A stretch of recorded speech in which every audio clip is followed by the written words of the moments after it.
Hello guys, this is the my अज़ाइल अलिंग। Press the bell icon. मिलते हैं अगले वीडियो की तरफ। Bye bye. बिछे नदिया डूबी जाएंगे भैया बिछे नदिया डूबी जाए।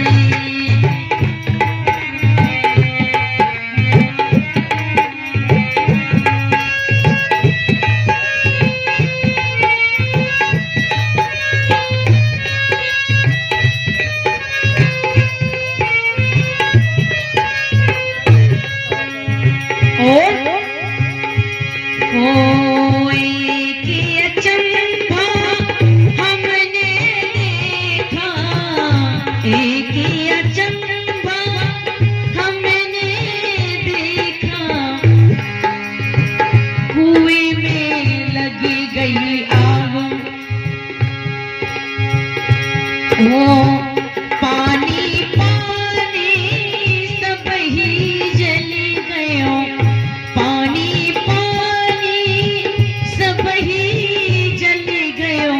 मछली खेले भाग के नैया बिच नदिया डूबी जाए, के नैया बिच नदिया डूबी जाए।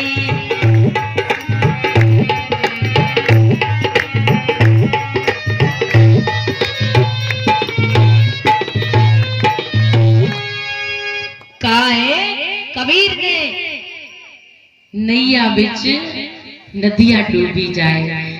कई कई कबीर साहब ने लिखा है कि कबीर साहब की अटपट वाणी और झटपट लखी ना जाए, और जो जाको झटपट लखे सो सब खटपट मिट जाए।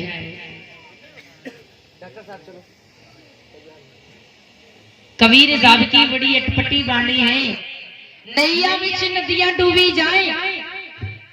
वही नदी में नाव को तो डूबते देखा है, पर नदी को नाव में डूबते नहीं देखा।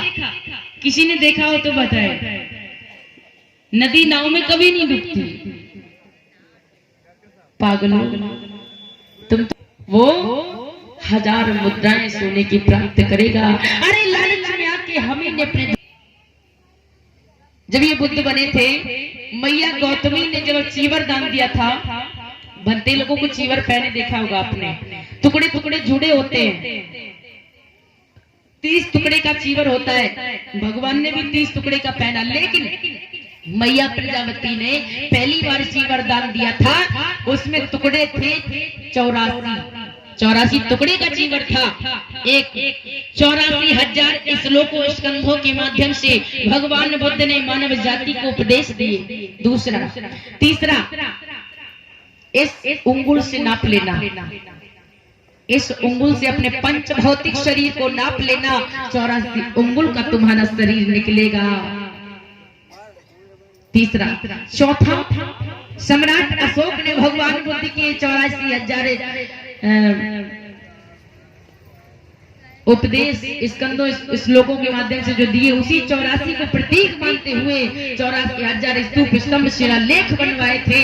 5वां आसन, खेल एवं शारीरिक शिक्षा पढ़ने वालों, आसन कितने होते हैं?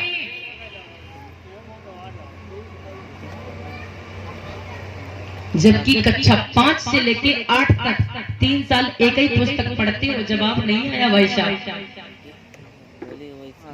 और इसी बीच सम्मानी अनीता बौद्ध जी इसी बिंदास नगर की रहने वाली हैं। रश्मि बौद्ध जी परसिया से चल के आई 50 मुद्राएं। ज्ञानमती बौद्ध परसिया से चल के आई 20 मुद्राएं। खुशी परसिया से चल के आई 20 मुद्राएं। ये हमारी बहनों की तरफ से पुरस्कार जो मैया के हाथों से प्राप्त हुआ था 84 टुकड़े का। दूसरा, उपदेश दिए 84,000 श्लोकों स्कंधों के माध्यम से। और तीसरा, इस उंगुल से नापना शरीर 84 उंगुल का। चौथा, सम्राट अशोक द्वारा बनाए हुए 84,000 स्तूप स्तंभ शिलालेख। 5वां, आसन 84 होते हैं। खेल एवं शारीरिक शिक्षा किताब में पढ़ लेना। बोलिए भगवान बुद्ध की। फूलों में या 7 फूलों में परिवर्तित हो गई थी। पढ़े लिखे लोगों बताइए, हो सकता है ऐसा? नहीं हो सकता ना। ऐसा किया क्यों गया? और एक बात और लिखी है, चोर की दाढ़ी मिटने का समझ लेना। कबीर साहब बीमार रहते थे, अंत समय था, बूढ़े थे, बुजुर्ग थे, कमरे में बंद रहते थे। उनकी शिष्य वगैरह उनको अंदर बड़ी मुश्किल से दूसरों को जाने देते थे कि गुरु जी को परेशान नहीं करो। और कबीर साहब जिस दिन मरे, उस दिन जब साधु संत मिलने जा रहे थे, तबीयत खराब थी तो उनको देखने जाते थे। तो जिन्होंने उनको मारा था, जो उनके गार्ड थे, वो कह रहे थे संतो मत होना हैरान होना कछु है नहीं। भाई तुम अंदर गए नहीं हो, तुमने कुछ किया नहीं है या करते देखा नहीं है, तो वहाँ का हाल तुमको पता कैसे है कि वहाँ कुछ है ही नहीं, वहाँ मर गए, यहाँ है ही नहीं, संसार से चले गए, पता कैसे है? तुम तो दरवाजे में हो, तो इसकी मानी तुम्हारा ही कुठाराघात किया हुआ है। यानी संतो मत होना हैरान होन कछु है ही ना। अरे उनका कत्ल कर दिया गया जब लोगों ने जान लिया। पढ़े लिखे नहीं थे कबीर साहब, लेकिन आवाज बुलंद थी। उनके राइटर कुछ अलग थे, कहीं कहीं कुछ लिख दिया, कहीं राम का प्रयोग कर दिया है। साथियों सम्मानित, ये ध्यान रखना, कबीर साहब का जब सच्चाई जान गए कि ये समाज को अपने जगाने का प्रयास करते हैं, तो उनको मार दिया गया था। उनकी डेड बॉडी लापता कर दी गई थी, उनके बिस्तरों को समेट के बांध दिया था और उसी में 7-5 फूल रख दिए। ब्राह्मणों ने ये बात कह दी कि वो भी गए या 5 फूलों में परिवर्तित हो गए। अरे वो तो जमाने की बात रही, वो जमाना था, टेक्निकल जमाना आगे नहीं था। लेकिन अभी ताजी खबर है, ज्यादा दिन नहीं हुए, राजू पाल हत्याकांड का आप सभी जानते होंगे। कहाँ के रहने वाले थे? इलाहाबाद। उनकी लहर से लापता कर दी। हमारी संतानें आगे क्या करेंगी? अरे धन दौलत मत जमा करो, लेकिन अपने बच्चों में भगवान बुद्ध बाबा साहब अपने महापुरुषों की इतिहासों को तो भर सकते हो कानों में, जिससे आगे सचेत रहे कि ये पुराने प्राचीन युग में हमारे पुरखों ने झेला, ये हमारी दशा थी पहले। कहीं ऐसे षड्यंत्रकारी हमारे देश में अब भी हैं, कहीं ऐसी दशा फिर ना करें। दुश्मन कभी पीछा नहीं छोड़ता है। सचेत रहना भाइयों, ध्यान देना।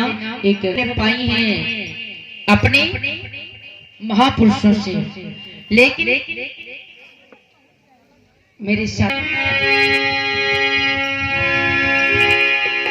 अरे बुद्धि ना ये होती जग में कुछ भी नहीं होता।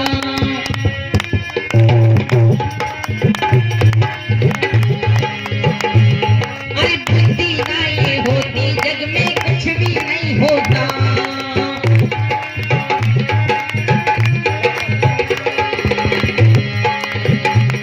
अरे बुद्धि ना ये होती जग में कुछ भी नहीं होता।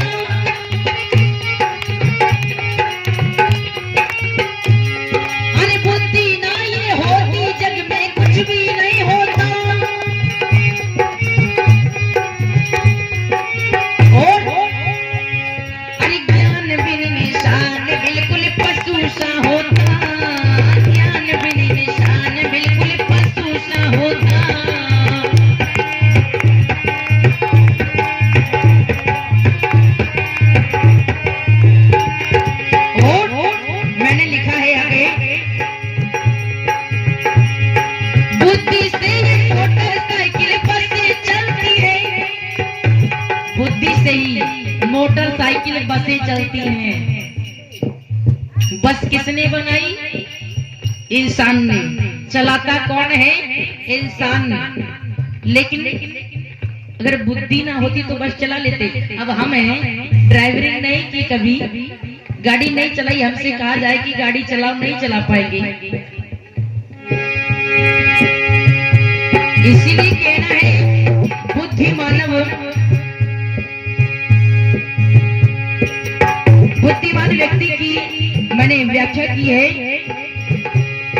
बुद्धि से ही मोटरसाइकिल बसें चलती है और बुद्धि से पटरी पर ये ट्रेन चलती है। बुद्धि से ही बुद्धिमान व्यक्ति का करिश्मा भारत में, संसार में पतली सी लोहे की पटरी पर एक विशाल बड़ी ट्रेन चलती है। ये बुद्धि का करिश्मा है। भगवान नहीं रोकते उसको, न चलाते न बनाई है। अरे बुद्धि से ही भैया टीवी चलती है, बुद्धि सी बड़ी बड़ी ये अदालतें चलती हैं।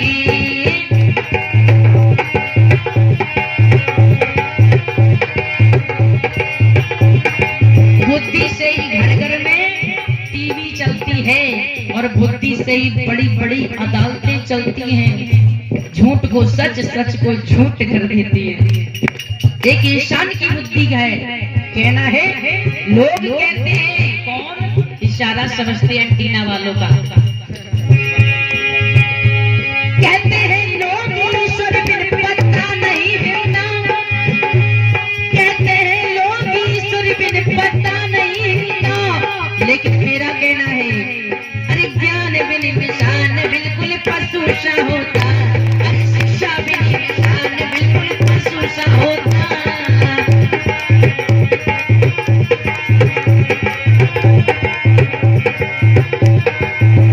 और कहना है बुद्धिमान व्यक्ति का करिश्मा।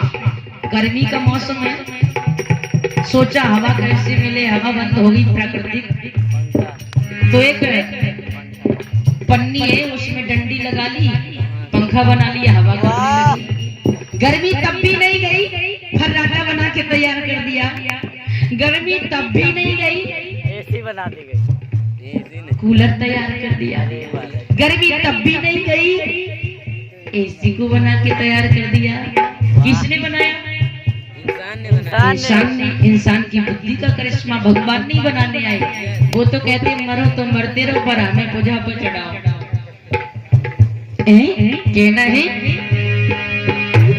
अरे बुद्धि से ही घर में देखो पंखे चलते हैं, अरे बुद्धि से ही खेतों में अनाज होते हैं, बुद्धि से ही खेतों में अनाज भी होते हैं। अभी हमसे कह दिया जाए भैया अनाज बो दो या जुताई कर दो, मैं नहीं कर सकती क्योंकि उसके बारे में मुझे ज्ञान ही नहीं है। और बुद्धि से ही भैया कपड़े सिलते हैं, बुद्धि से डॉक्टर मास्टर इंजीनियर है बनते हैं।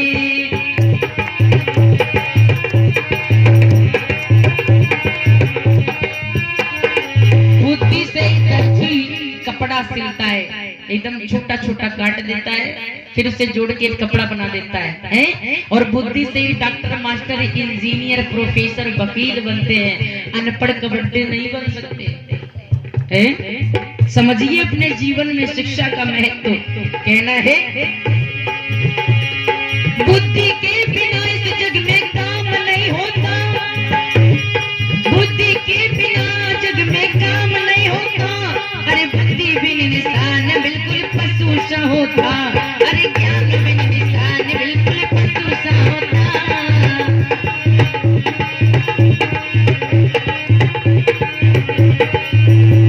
और कहना चाहेंगे विशेष अपने नौजवानों को देख के, भारत के बच्चा कच्चा हाई स्कूल में पढ़ता है तो कहता है पापा साइकिल ये वाली नहीं, रेंजर हीरो हॉक चाहिए। इंटर में पढ़ता है तो कहता है पिताजी मुझे शर्म आती है, वो फलाना मित्र है ना वो मोटरसाइकिल से आता है, मैं भी मोटरसाइकिल लूंगा। पिताजी ने मोटरसाइकिल ले दी है, साइकिल से नहीं जाते। और जैसे बीएससी की या आगे पढ़े तो कहते पिताजी मुझे तो 4 व्हीलर चाहिए। और जैसे जैसे पद ऊंचा होता चला जाता है फिर तो भैया धरती पे चलना भी पीएम मोदी की तरह नहीं पसंद करते हैं, धरती पे चलना पसंद नहीं करते। ये एरोप्लेन आसमान में उड़ने वाला किसने बनाया? ऊपर वाले ने, ऊपर वाले ने। समझी नहीं आप? शरीर के ऊपर क्या है? इसी ऊपर वाले ने। वो सही कहते हैं ऊपर वाला करता है जो भी कुछ करता है, लेकिन हम समझते हैं आसमान में, लेकिन शरीर के ऊपर देख लीजिए क्या है, यही बुद्धि करती है। बुद्धि से जहाज एरोप्लेन चलता है, बुद्धि से भैया का मोबाइल चलता है। अभी बूढ़े दादा को मोबाइल दे दो, ओके करना नहीं जानते, लेकिन छोटे छोटे बच्चों को देखो गलियां चलाते हैं एंड्रॉइड में। और अरे बुद्धि से ही भैया जी का साउंड चलता है, बुद्धि के बिना संसार में कोई काम चलता है।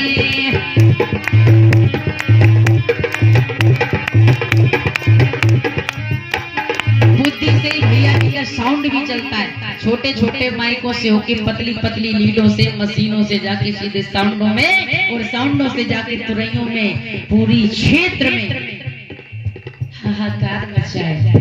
ये इंसान ने बनाया है। कहना है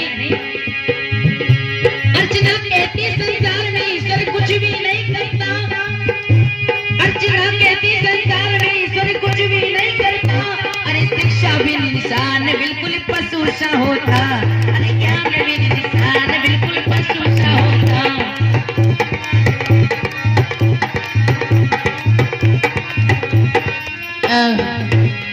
ध्यान देना।